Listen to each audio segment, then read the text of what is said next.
Hey guys, Dan here, bringing you a small TCG news update, which is going to be very interesting for those of you tuning in from America, and especially those of you that have 200 championship points or more and are still looking for that world's invite. Now, we all know that US Nationals is always the largest tournament in the world, last year's being the largest ever played. But this time around, there's been a new tournament added, which is going to bear 4 people 200 championship points each. In other words, this is half of an invite. Many players have been traveling a lot around the US trying to scramble together enough points so that they don't have to rely so much on a great nationals position to get an invite, but this extra tournament gives players an extra chance to go for it and get those 400 CPs needed. So this new tournament is simply called Last Chance for Championship Points and will be held on the Sunday, the third day in the US National Championship calendar. This tournament has something I'm not sure we've ever seen in the Pokémon TCG, a maximum number of players, which maxes out at 256 in Masters and 128 in Juniors and Seniors, with pre-registration required and places provided on a first come first serve basis.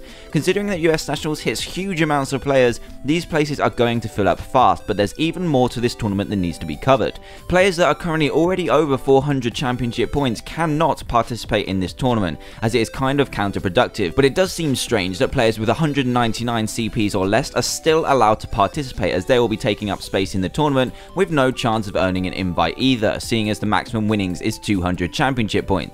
Speaking of these points, as mentioned earlier, there is a maximum winning of 200 for the players that do well, and it's actually rewarded to the top 4 players from this tournament, so you'll get to top 4, the job is done. Top 8 finishers also get 100 championship points, and top 16 will get 50, which are all crazy good payouts for a tournament that is the same size, or probably smaller than many US regionals tournaments, especially since you don't have to win to grab the top prize. There's also another twist in this tournament, by the way, that it starts off as a single elimination tournament, but then changes to best of 3 gameplay when hitting the top 16, where championship points start to get awarded. Another interesting announcement is that Nationals will be played all the way down to top 2 on the Saturday, rather than spanning over 3 complete days, with top cut on both Saturday and Sunday. The finals will be played on Sunday, but that will be the only games happening, and each division also starts at different times too, which is also different for this year. This is of importance as it means that players that earn CPs from making the inevitable top 128 in Nationals and then lose out will then have an opportunity to play in the Last Chance tournament to earn even more, which means some people are going to be able to earn almost 3/4 of their invite in just one weekend.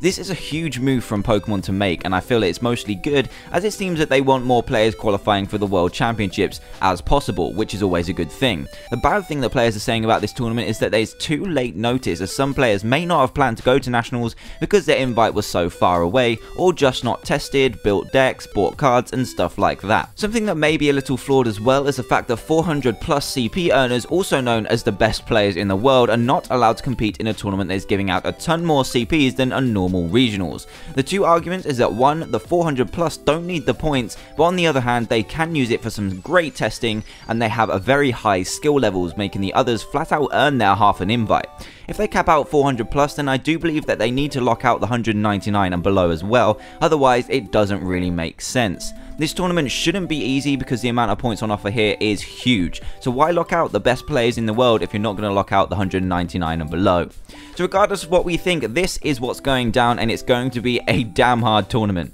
The competitiveness and level you're going to need to play is going to have to be top notch to get those points, and it'll be interesting to both watch and hear about when it finally does come around. Another big change announced along with this exclusive tournament is the change of top cut time from 60 minutes to 75 in both Nationals and this special tournament. Even though it's just 15 minutes, it's actually quite a big change, especially because it's so late, with US Nationals being just over 2 weeks away, as this widens the deck choices by quite a bit. One deck in particular that has been considered by players all over the US is Gothitelle Excelgor, which is an unbeatable deck when set up, but the time it takes to get there can sometimes be too much to win in a normal best of 3 time frame. However, an extra 15 minutes does open the door to decks like these a little bit more, so that they can play out full games, not just with these decks but all over the field. It will be interesting to see how many players decide to go with this deck choice now that the time has changed. So I think that's pretty much everything for Pokemon's big Nationals announcement, so all that's left to say is, what do you all think of this change? Was it too late, and is it a good thing?